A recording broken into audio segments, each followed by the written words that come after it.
कांग्रेस नेता राहुल गांधी ने आरक्षण को लेकर भी बड़ा बयान दिया है। अमेरिकी दौरे पर राहुल गांधी वॉशिंगटन की जॉर्जटाउन यूनिवर्सिटी में छात्रों से बातचीत कर रहे थे। उन्होंने कहा कि 90% ओबीसी, दलित, आदिवासी पर कोई ध्यान नहीं है, वो मुख्य धारा में नहीं है। ये एक समस्या है जिस पर कोई ध्यान नहीं दे रहा। जाति जनगणना एक आसान तरीका है। वहीं राहुल गांधी ने लोकसभा चुनाव का जिक्र करते हुए चुनाव आयोग पर कई सवाल उठाए हैं।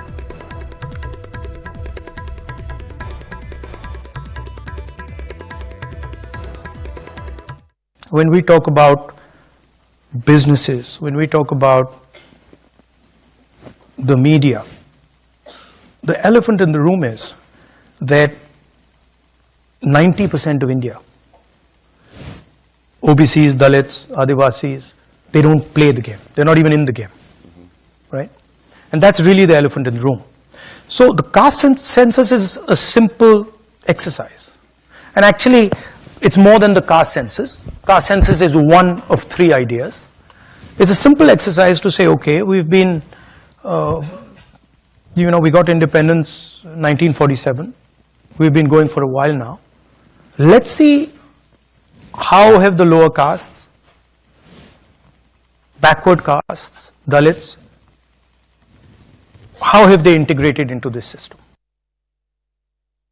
The election commission was doing what they wanted. I mean, the entire campaign was structured so Mr. Modi could, do his thing across the country. States where they were weak were designed differently than states where they were strong. So I don't view it as a free election at all. I view it as a rather controlled election. Jammu Kashmir में खुफिया एजेंसियों ने सुरक्षा बल को alert जारी किया है। न्यूज 18 के पास अलर्ट की एक्सक्लूसिव कॉपी है, जिसके मुताबिक आतंकियों की 5 साजिश के बारे में अलर्ट जारी किया गया है।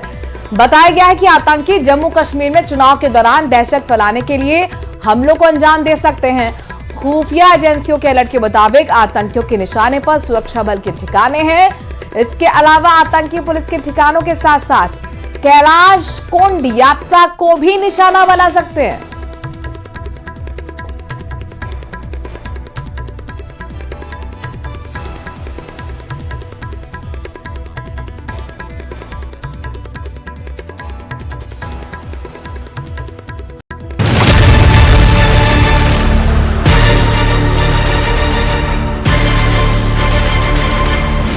धारा 370 हटने के बाद पहली बार जम्मू कश्मीर में लोग जमहूरियत के सबसे बड़े जश्न में शरीक हो रहे हैं और लोकतंत्र के इस पर्व को लेकर पूरी घाटी में जबरदस्त उत्साह है। लेकिन ये खुशियां, चेहरों पर ये चमक, लोगों की बेफिक्री उनको नागवार गुजरती है, जो अपने जहन में सिर्फ और सिर्फ दहशतगर्दी के मंसूबे लिए इंसानियत के खिलाफ वारदात को अंजाम देने की फिराक में रहते हैं।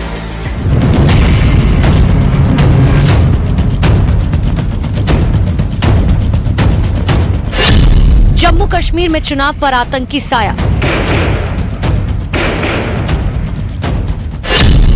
सियासी शख्सियतों को बना सकते हैं निशाना।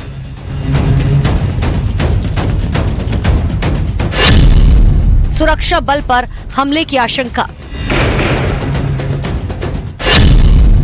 कैलाश कुंड यात्रा पर भी आतंकी साया। न्यूज 18 इंडिया के पास वो एक्सक्लूसिव रिपोर्ट है जिसमें दहशतगर्दों से खतरे के 5 अलर्ट जारी किए गए। घाटी में चुनाव को लेकर खुफिया एजेंसियों से लेकर पुलिस, सेना, मिलिट्री इंटेलिजेंस, अर्धसैनिक बल सभी हाई अलर्ट पर हैं और इसी की वजह से खुफिया अलर्ट आया कि जम्मू कश्मीर में अस्थिरता लाने की कोशिश में दहशत फैलाने के आतंकियों के कुछ बड़े प्लान हैं। ये बहुत ही खास इनपुट है जिसमें अलर्ट जारी किया गया कि जम्मू कश्मीर में चुनाव के मद्देनजर बड़े आतंकी हमले किए जा सकते हैं। आगामी कैलाश कुंड यात्रा को लेकर खुफिया अलर्ट जारी किया गया। आतंकी जम्मू कश्मीर चुनावों में फैला सकते हैं बड़ी गड़बड़ी। राजनीतिक पार्टियों के वर्कर्स को निशाना बना सकते हैं। AK-47 और हैंड ग्रेनेड से लैस आतंकी चुनावों के मद्देनजर बड़ी तबाही फैला सकते हैं।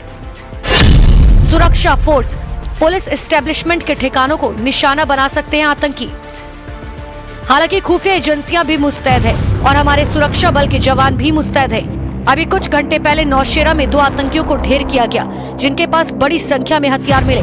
जाहिर है इनका मकसद भी वही था, घाटी में दहशत पैदा करना ताकि चुनाव पर असर पड़ सके।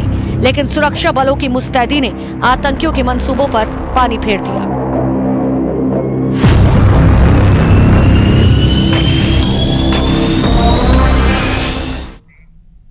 डूंगरपुर जिले की कोतवाली थाना क्षेत्र में एक घर की छत पर फिलिस्तीनी झंडा फहराया गया।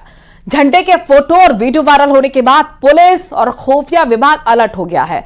हालांकि पुलिस के पहुंचने से पहले ही झंडे को उतार भी दिया गया। झंडा फहराने वाले नाबालिग लड़का और उसकी मां को डिटेन किया गया है।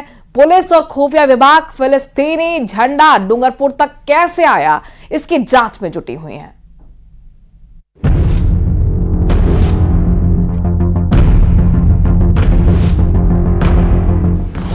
डूंगरपुर में फहराया गया फिलिस्तीनी झंडा।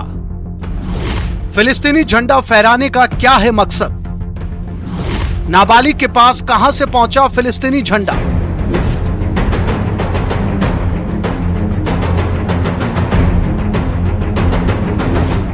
डूंगरपुर में एक मकान पर फिलिस्तीनी झंडा फहराने की जैसे ही फोटो और वीडियो सोशल मीडिया पर शेयर हुए, वैसे ही पुलिस और खुफिया विभाग अलर्ट हो गया।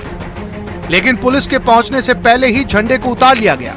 पुलिस ने मकान की तलाशी ली और फिलिस्तीनी झंडा बरामद कर लिया गया, जिसमें काला, सफेद और ग्रीन कलर के झंडे के साथ ही लाल कलर का त्रिभुज बना हुआ है। घर पर फिलिस्तीन के झंडे के साथ ही कई दूसरे धार्मिक झंडे भी फहराए हुए थे। एएसपी अशोक कुमार ने बताया कि शहर के पातेला मोहल्ले में एक रिहायशी मकान पर फिलिस्तीनी झंडा लहराने की सूचना मिली थी। घर पर झंडा लगे हुए फोटो और वीडियो सोशल मीडिया पर शेयर हो रहे थे, जिस पर कोतवाली सीआई भगवान लाल टीम के साथ पुलिस टीम घर को खोजते हुए मकान तक पहुंच गई और पड़ताल की। मकान में एक नाबालिग लड़के के साथ उसकी मां रहती थी। फिलहाल पुलिस ने झंडा फहराने वाले नाबालिग युवक और उसकी मां को डिटेन कर लिया है। शहर डूंगरपुर में पातेला में एक मकान पर फिलिस्तीन के झंडा लगे होने की सूचना मिली थी। इस सूचना पर वन थानाधिकारी मौके पर पहुंचा और वहां पर उस मकान मालिकिन और नाबालिग बच्चे को डिटेन किया और उनसे इंटरोगेशन जारी है। तमाम सवालों के जवाब के लिए पुलिस और खुफिया विभाग नाबालिग युवक और उसकी मां से पूछताछ कर रहे हैं और ये पता लगाने की कोशिश की जा रही है कि आखिर नाबालिग को झंडा कैसे और किसने लाकर दिया। मकान पर फिलिस्तीन के झंडे को लहराने का मकसद क्या था? वहीं झंडे को लेकर परिवार के लोगों ने कोई रोक टोक क्यों नहीं की? डूंगरपुर शहर के पातेला मोहल्ले में एक घर पर फिलिस्तीनी झंडा फहराने के मामले को लेकर आज शहर में दिन भर चर्चाओं का बाजार गर्म रहा। वही जो फिलिस्तीनी झंडे लगा हुआ मकान का फोटो है वो भी दिन भर व्हाट्सएप ग्रुपों में वायरल होता रहा। मामले की जब भनक पुलिस को लगी तो कोतवाली थाना पुलिस मौके पर पहुंची और घर से झंडा उतरवाकर जब्त किया। वहीं घर में रहने वाले एक नाबालिग बेटे और उसकी मां को डिटेन किया। फिलहाल पुलिस मामले को लेकर पूछताछ कर रही है कि झंडा कहां से आया था और उसको लगाने के पीछे क्या मकसद था, वहीं इसके पीछे कौन और लोग शामिल है। लेकिन पूरे मामले को लेकर पुलिस मीडिया के सामने आने से बच रही है। जब अधिकारियों से इस मामले को लेकर सवाल किए गए तो उन्होंने कैमरे पर कुछ भी बोलने से मना कर दिया। पुलिस का दावा है कि वो पूछताछ के बाद में इस पूरे मामले का खुलासा करेगी। जयेश पवार, न्यूज़ 18 राजस्थान, डूंगरपुर। और यूपी के बहराइच में